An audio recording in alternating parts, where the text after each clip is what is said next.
berbentuk batang. Gambar batangnya itu nanti akan mewakilkan jumlah data yang kalian telah temukan. Ya, kalau jumlahnya banyak berarti batangnya kan panjang. Kalau jumlahnya dikit berarti batangnya pendek. Nah, fungsi diagram batang ada 4. Yang pertama, menyajikan data dalam bentuk visual. Apa itu visual? Visual itu merupakan bentuk gambar supaya lebih mudah untuk dipahami. Lebih mudah baca data yang tulisan atau yang gambar? Gambar. Lebih enak juga dibacanya ya. Kemudian yang kedua, dapat membandingkan jumlah beberapa data. Seperti yang tadi sudah Ibu jelaskan. Jadi kalau kita membaca data dari diagram batang akan lebih mudah dipahami. Mana yang lebih banyak, mana yang lebih sedikit dari panjang pendek batangnya.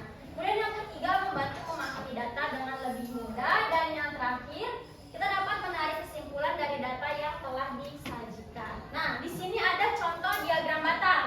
Sudah sering lihat belum gambarnya? Belum. Nah, ini sudah. Ini salah satu bentuk contoh diagram batangnya. Ada 2 sumbu. Ada yang mendatar atau biasa disebut sumbu X. Apa sumbu apa? Sumbu X. Nah, ada sumbu tegaknya, biasanya disebut sumbu Y. Ini sumbu apa? X. Yang ini Y. Nah, yang mendatar itu biasanya kategori datanya. Kalau ini kategorinya apa ini? Kendaraan. Nah, biasanya ada juga kategori makanan favorit, hobi, ya, tinggi badan, berat badan, itu kategori data. Nah, kemudian kalau sumbu tegaknya atau sumbu Y-nya itu menunjukkan jumlah atau banyaknya datanya. Ada 1, 2, 3, 4, 5. Nah, kalau misalnya ininya kategorinya buah favorit, misalnya anak-anak di kelas 5 suka makan apel, ada berapa murid? Ada 4 yang suka apel, berarti nanti diagram batangnya di sini. Simpulannya berarti tadi diagram batang adalah cara menyajikan data menggunakan batang yang berbentuk apa?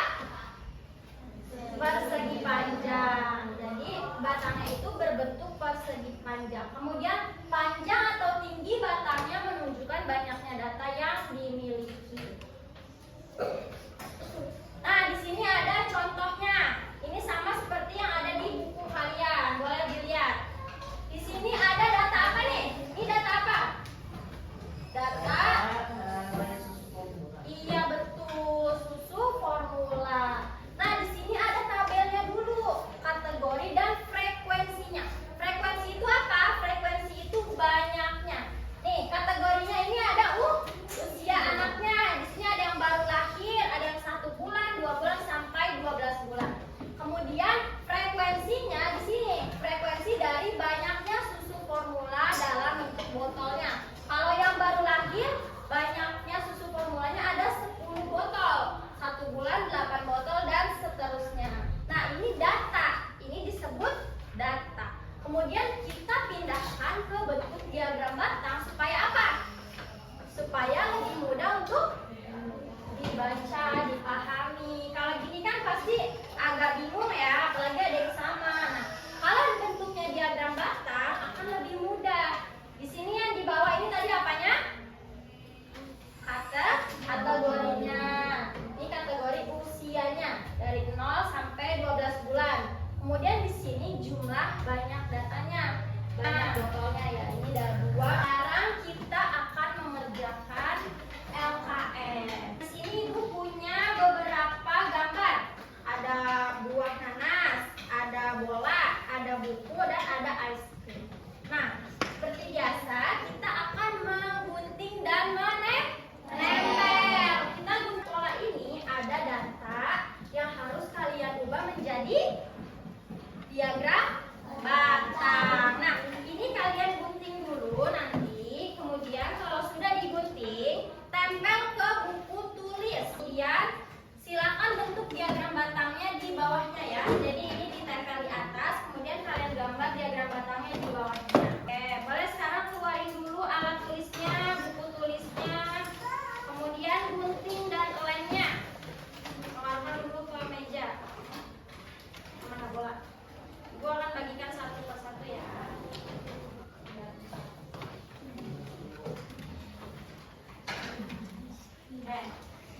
Boleh sekarang dikerjakan.